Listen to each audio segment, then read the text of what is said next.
Allez, on va voir ce qu'on peut attendre du CAC 40. C'est vraiment le sujet de toutes nos préoccupations avec cette correction qui a commencé il y a 7-8 séances maintenant, qui fait qu'on est pratiquement à 4% de baisse, que l'indice parisien connaît sa pire séquence baissière en plus de 6 ans, semble-t-il. Il faut remonter au mois d'août 2011. Et puis on va voir aussi ce qu'on peut attendre sur l'euro-dollar, puisque en partie, cette baisse ou cette accentuation de la baisse du marché parisien est due à la remontée de l'euro-dollar. On en parle avec Eric Seban qui est en ligne avec nous. Bonjour Eric. Bonjour. Trader et coach chez Perceval Finance. Allez, on commence avec le CAC 40 qui donne des signes de faiblesse depuis plusieurs séances maintenant, à l'image des autres places européennes. Qu'est-ce que ça peut donner compte tenu de ce qu'on a observé ces dernières séances? La semaine dernière, on disait pratiquement avalement baissier des 4 dernières séances, mercredi dernier. Depuis, on a baissé. Bon, voilà. C'était une remarque, mais maintenant, on se retrouve avec quelque chose d'un peu plus significatif, puisque c'est toute la hausse du mois d'octobre qui a disparu, complètement effacée. Je vous ai mis d'ailleurs un graphique en mois qui est assez intéressant, parce que justement, moi, il m'alerte un petit peu. Pour le moment, en tout cas, il attire mon attention sérieusement, puisque vous avez sur un point haut de 9 ans un avalement baissier en cours, et puis alors comme dans les livres, avec le gap haussier qui va bien en haut. Ça, je ne l'ai pas vu souvent, donc forcément, je me montre un peu méfiant. Alors maintenant, il faut aussi garder en tête que ça n'est que en cours, on ne le saura qu'à la fin du mois, que le marché manque de densité, donc que les mouvements quand même se font dans le beurre, pas beaucoup d'intérêt. Je remarque quand même des bancaires et des pétroliers un petit peu plombés, donc forcément ça pèse sur l'indice, mais pour le moment, sur les niveaux de prix actuels, il n'y a pas de danger particulier. Nous sommes pile poil sur les plus bas de août 2007. Effectivement, on annule toute la hausse d'octobre, mais pour l'instant, on est encore en pullback sur les derniers plus hauts de l'année. Donc, on va observer le comportement du marché sur ces zones-là.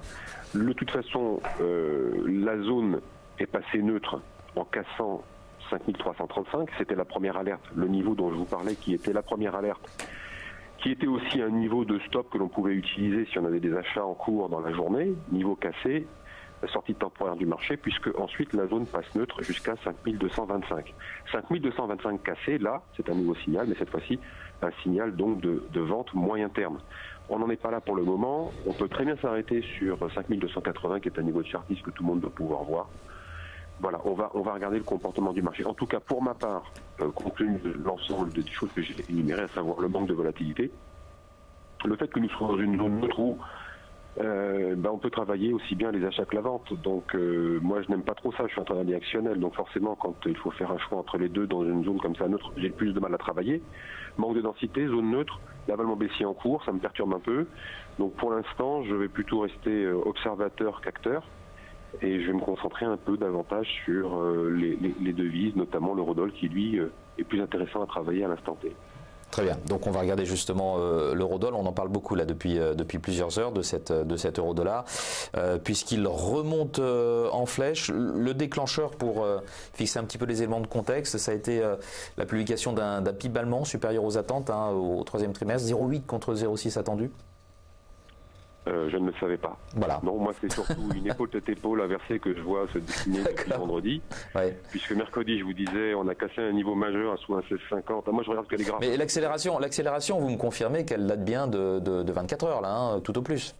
Absolument, elle date surtout d'hier, si vous voulez, puisque en fait un 16,50 cassé, je vous disais, c'est un niveau important. En plus, nous avons commenté il y a 2 mercredis de ça un pullback en cours, pullback la semaine dernière que nous avons commenté comme étant confirmé, mais surtout, je vous disais, il n'y a pas d'accélération, il n'y a pas de relais. Donc ça, c'est pas normal sur la cassure d'un niveau comme celui-là, qui est vraiment un niveau important, puisque c'est le signal c'est pas l'affirmation de la tendance haussière qui domine depuis le début de l'année. Non, c'était la fin de la tendance haussière. Elle était à la cassure de 1,1750. La zone repassait jusqu'à 1,1650. Là, on avait la cassure de 1,1650. C'était je repasse vendeur. Bon, mais attention, pas de relais. Donc, dans ce contexte et compte tenu de ce qui est dessiné graphiquement, que l'on voyait parfaitement 4 heures, 1 heure si on est un petit peu exercé, il fallait se montrer méfiant. En effet, 1,1650 pullback dessous, pas de poursuite, on est revenu. Et puis, dès qu'on a eu l'occasion de casser ce niveau-là, eh bien, on est parti en flèche, remarquant une hausse assez importante, puisqu'on est à, je crois, 1,75%. Donc c'est quand même pas neutre sur l'euro-dollar. Évidemment, j'imagine sans mal que tous ceux qui ont vendu la ligne de coût de l'épaule tête épaule que je vous ai donné en graphique et que je l'ai d'ailleurs commenté sont en train de se racheter, donc forcément augmente un petit peu accélère le mouvement, puisque forcément ça entretient le contre-pied, entretient toujours l'accélération et l'accentuation d'un mouvement.